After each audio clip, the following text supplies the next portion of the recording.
Hello, friends. Welcome to Creative Medicine. In this lecture, we will learn about Treatment of nephrotic syndrome. So, treatment of nephrotic syndrome includes first you should give bed rest to the patient, and then if the GFR glomerular filtration rate of the patient is more than 16 ml per minute, then no dietary restriction should be required.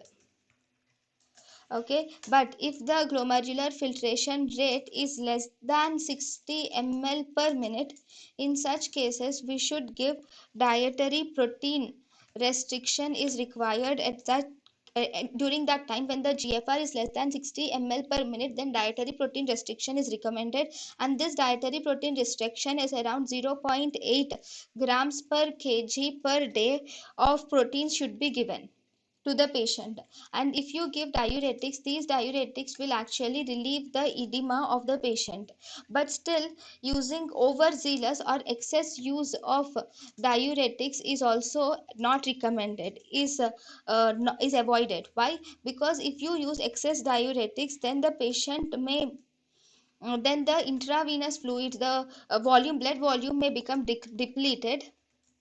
Because of this depletion of the blood volumes, the patient may present with pre-renal azotemia. So to prevent that, we should use the diuretics judiciously.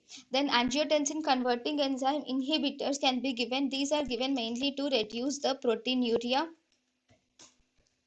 Then we can give statins, can be given to the patients. These statins are given to reduce the lipid levels, and we can also give anticoagulants are given for thrombotic event if any. For them we give anticoagulants to the patient.